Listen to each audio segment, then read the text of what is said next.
Assalamualaikum warahmatullahi wabarakatuh. Sahabat channel Mendongeng Bersama Tefoni, apa kabar hari ini?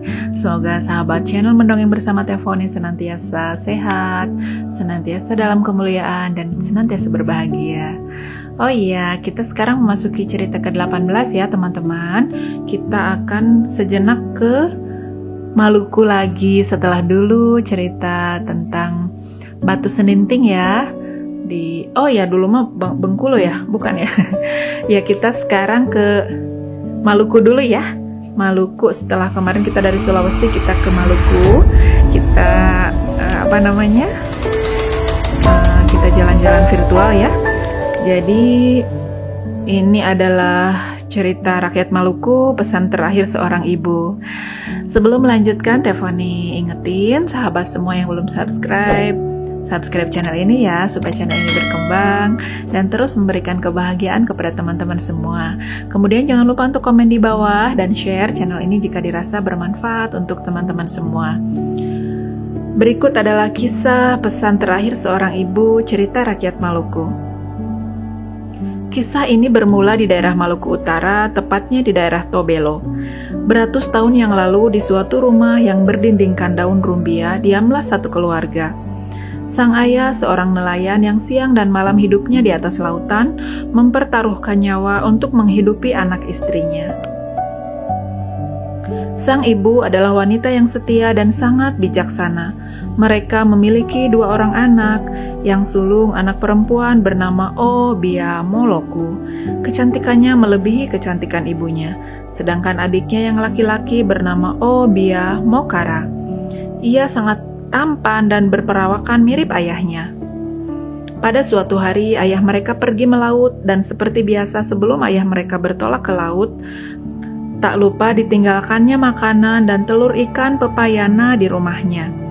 Beberapa hari setelah kepergian ayahnya melaut, ibunya pergi ke kebun. Sebelum ibunya pergi, ia berpesan kepada kedua anaknya. Hai anak-anakku, janganlah kamu makan telur ikan yang ditinggalkan ayahmu ini. Apabila kamu memakannya, akan terjadi sesuatu yang tidak diinginkan. Ibunya berkata dengan sungguh-sungguh, tetapi mereka berdua hanya tertawa saja. Setelah ibunya selesai memberi nasihat, maka pergilah ibunya ke kebun. Kira-kira 3 jam berlalu, adiknya, Obia Mokara, merasa lapar. Dimintanya makanan dan telur ikan. Kakaknya, Obia Molokulu, tak mau memberikan permintaan adiknya. Adiknya menangis terseduh-seduh, tetapi Obia Moloku tetap tidak mau memberikan telur ikan itu. Semakin lama, semakin keras saja tangisan adiknya.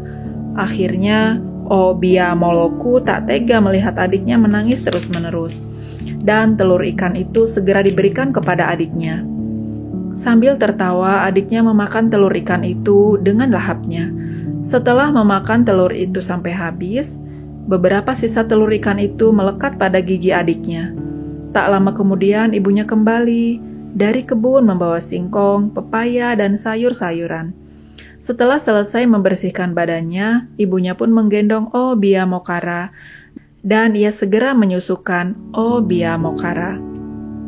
Setelah itu, ibunya menyanyi sambil menari, dan menggendong Obia Mokara yang tertawa gembira karena sangat senang berada dalam pelukan ibunya yang sangat didambakannya. Namun tiba-tiba ayunan mesra ibunya dikejutkan dengan terlihatnya sisa telur ikan yang melekat pada gigi Obia Mokara. Suasana sukacita segera berubah menjadi keheningan yang mendalam. Ibunya tertegun sebentar, sekujur tubuhnya menjadi dingin gemetar dan sangat marah kepada kedua anaknya. Amarah ibunya tak dapat ditekan lagi. Ia segera melepaskan Obia Mokara dan segera melarikan diri menyusuri pesisir pantai. Sambil menggendong Obia Mokara yang menangis terus, Obia Moloku mengejar ibunya sambil memanggil-manggil ibunya. Mama, Obia Mokara menangis terus, Mama. Namun panggilannya hanya dijawab oleh mamanya. Peras saja daun katang-katang, ada air susunya. Setelah 3 kali Obia Moloku memberikan air susu dari daun katang-katang kepada adiknya, ibunya pun menerjunkan diri ke laut. Sementara menyelam, ia menemukan sebuah batu yang timbul di permukaan air. Naiklah ibunya ke atas batu itu dan berkata, "Terbukalah agar aku dapat masuk." Batu itu pun terbuka, lalu ibunya pun masuk ke dalam batu itu. Dengan segera, ia pun berteriak,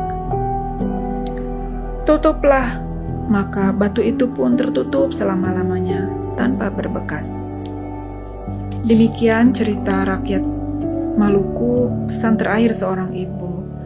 Untuk itu, mari kita menjadi anak yang berbakti kepada kedua orang tua kita dan senantiasa mematuhi perintah ayah dan ibu kita semaksimal mungkin.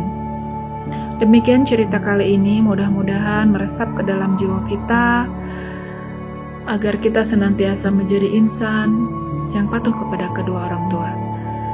Sampai jumpa di cerita berikutnya ya sahabat channel Mendongeng Bersama Tefoni. Assalamualaikum warahmatullahi wabarakatuh.